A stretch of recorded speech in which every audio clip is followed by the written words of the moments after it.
Parmi les thèmes récurrents abordés avec mes patients, l'un des plus fréquents est la quête de conformité et de validation vis-à-vis des autres. Il est souvent difficile d'assumer pleinement qui l'on est sans confondre le fait de vouloir devenir une meilleure version de soi avec la recherche illusoire de la perfection.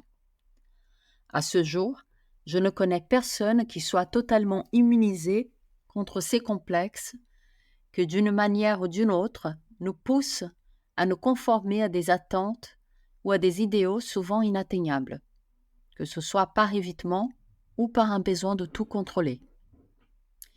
La recherche du sans faute, du zéro échec, de l'hyper-efficacité, que ce soit dans le domaine personnel, social ou professionnel, est l'un des fléaux les plus pernicieux de notre époque.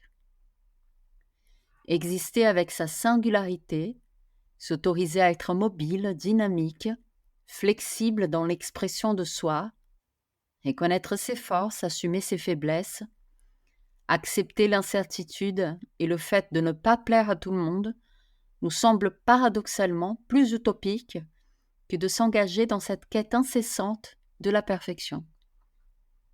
Nous avons tendance à vouloir tout contrôler, nos paroles, nos actions, nos pensées. Or, si un certain degré de contrôle est ce qui nous distingue en tant qu'êtres civilisés, lorsque ce besoin de maîtrise devient excessif ou s'éteint au-delà de ce qui est réellement nécessaire, il se transforme en fardeau, en frein, voire en bourreau et impitoyable. Il est vrai que les choses et les personnes sont rarement comme nous souhaitons qu'elles soient. Cela s'applique aussi bien aux autres qu'à nous-mêmes. Bien que nous soyons conscients de cette réalité, il est fréquent d'éprouver une certaine frustration face aux choses que nous ne pouvons pas changer. Cela peut aller de l'apparence de notre nez à la météo, en passant par le caractère de notre conjoint. Ce podcast n'a rien à voir avec le conformisme. Accepter que certaines choses restent imparfaites ne signifie pas pour autant renoncer à toute volonté d'amélioration. Cependant, étant donné que l'amélioration demande une énergie considérable, il est essentiel de la réserver à ce sur quoi nous pouvons réellement agir et d'aller aussi loin que possible dans ce processus, tout en restant dans les limites de ce qui est atteignable. Aller aussi loin que possible et concentrer son énergie sur ce qui est véritablement à notre portée n'a rien à voir avec la médiocrité. Au contraire, cela consiste à donner le meilleur de soi pour soi et donc indirectement pour les autres. Nous plaçons souvent trop d'attentes sur nous-mêmes et sur les autres, et nous croulons sous le poids de cette quête effrénée de perfection, espérant recevoir des autres des marques de validation et de reconnaissance qui viendraient apaiser nos propres insécurités. Nous cherchons tous, à un moment ou à un autre, cette forme de reconnaissance qui viendrait rassurer notre ego. Mais face à tant d'exigences, il est compréhensible de se sentir parfois dépassé.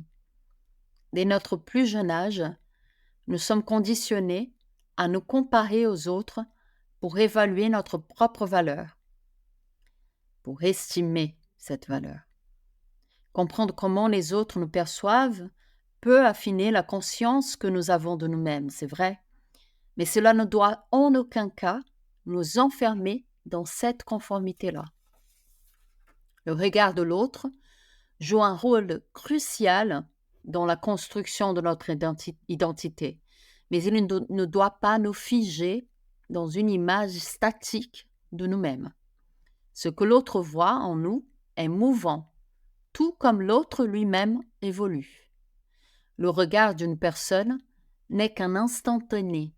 Il ne reflète ni une vérité universelle, ni une vision immuable de notre valeur.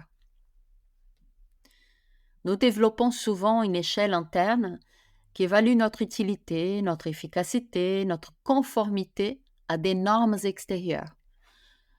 Ces normes souvent dictées par des idéaux inatteignables. Mais cette comparaison constante finit par nous éloigner de notre essence véritable et nourrit une quête de perfection qui nous dénature. La perfection est une illusion, et cette quête devient rapidement un fardeau. Poursuivre la perfection et la conformité nous conduit à des schémas de pensée négatifs. Nous sommes souvent déçus lorsque les autres ne répondent pas à nos attentes ou lorsque nous percevons un manque de réciprocité dans nos interactions, ce qui est souvent interprété d'ailleurs comme une injustice. Nous oublions que l'autre est un individu distinct, avec ses propres valeurs et intentions. La quête de perfection, par nature impossible, vient éroder progressivement notre confiance et nos capacités. Pour sortir de ce cycle, il n'y a ni pilule magique ni méthode miracle. Il est fondamental de devenir honnête avec soi-même et d'accepter ses imperfections. Reconnaître que nous ne contrôlons pas tout, en particulier ce que les autres pensent ou disent de nous. Cela n'a rien à voir avec de l'autocomplaisance. C'est au contraire un acte de responsabilité vis-à-vis de soi-même. Il s'agit de concentrer son énergie sur ce qui est réellement à notre portée. Reconnaître et accepter ses vulnérabilités ainsi que ses forces, ses imperfections autant que ses atouts, est un pas essentiel vers l'authenticité. Mais pourquoi est-ce si difficile ? Eh bien, dans une société qui valorise la performance et l'excellence comme des gages de qualité, la peur d'être jugé pousse naturellement à rejeter ses faiblesses. Pourtant, c'est en acceptant nos failles que nous pouvons laisser émerger notre authenticité. Accepter le chaos, le désordre en soi, ainsi que son imperfection, et même l'incertitude de son existence, permet de voir émerger quelque chose de nouveau et de beau. Ce chaos, intérieur comme extérieur, bien que perçu comme une menace, peut être une force créatrice et une opportunité de transformation. Pour citer Nietzsche, il faut avoir du chaos en soi pour enfanter une étoile dansante. C'est ça l'idée. Accepter ses imperfections pour pouvoir enfanter en soi-même quelque chose de nouveau, d'authentique, d'unique. Le cerveau humain cherche à résoudre toutes ces contradictions. Lorsque nos croyances telles que l'idée de perfection ou celle de la reconnaissance universelle viennent se heurter à la réalité, cela crée une tension mentale et émotionnelle. Plutôt que de persister dans cette quête impossible, il est essentiel d'ajuster nos attentes pour les aligner avec la réalité de notre condition humaine. Nous ne sommes pas parfaits, les autres non plus, et c'est ainsi. Nos imperfections sont souvent la source de notre véritable richesse. Celles et ceux qui embrassent leur authenticité en acceptant à la fois leur force et leur vulnérabilité trouvent un véritable épanouissement. Nos choix, ce que nous faisons de notre vie, nous définissent bien plus que toute quête de perfection. C'est déjà une idée qui a été clairement énoncée par des philosophes comme Jean-Paul Sartre. La clé de l'épanouissement réside donc dans l'équilibre. Ce n'est ni dans la suppression totale des attentes, ni dans la quête effrénée de perfection ou de reconnaissance que nous allons trouver la voie vers cet équilibre. C'est dans notre capacité à faire des choix conscients en tenant compte de nos imperfections et de celles des autres. C'est cela qui va pouvoir nous offrir une véritable liberté intérieure et un apaisement face aux pressions externes et internes. Se faire confiance, c'est croire en sa capacité à surmonter les obstacles tout en reconnaissant ses limites.